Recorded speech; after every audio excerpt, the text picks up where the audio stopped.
આ તરફ સાબરકાંઠામાંથી પણ આ જ પ્રકારે પોલીસ કાર્યવાહીના સમાચાર મળી રહ્યા છે। 31ની ઉજવણીને લઈને લોકોમાં ઉત્સાહ છે અને તેવામાં કાયદાનો ભંગ ન થાય, દારૂબંધીનો ચુસ્તપણે અમલ થાય, અસામાજિક પ્રવૃત્તિઓ ન થાય તે માટે અરવલ્લી જિલ્લા પોલીસ પણ સતર્ક બની છે।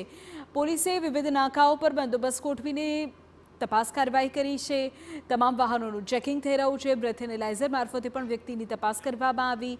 નવા વર્ષને ધ્યાનમાં રાખીને પોલીસ સતત ખડે પગે છે, ત્યારે કેટલાક લોકો દારૂ પીને વાહન ચલાવતા હોવાનું પણ સામે આવ્યું છે, જેને લઈને પગલાં લેવાયા છે। તમામ ગેરકાયદે પ્રવૃત્તિઓને ડામવા પોલીસની બાજ નજર છે।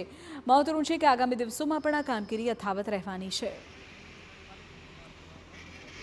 મોડાસા ટાઉન વિસ્તારમાં અલગ અલગ 5 પોઈન્ટ જેમ કે હેડક્વાર્ટર છે, હજીરા સર્કલ છે, પેલેટ સર્કલ છે, સહયોગ સર્કલ છે અને રાણા સૈયદ, આ 5 પોઈન્ટ ઉપર 5 અધિકારી અને 30 માણસો સાથે સતત વાહનનું ચેકિંગ ચાલુ છે, જેમાં કોઈ પણ ગેરકાયદેસર વસ્તુ છે એ એન્ટર શહેરમાં ના કરે તેની પૂરી તકેદારી રાખવામાં આવે છે।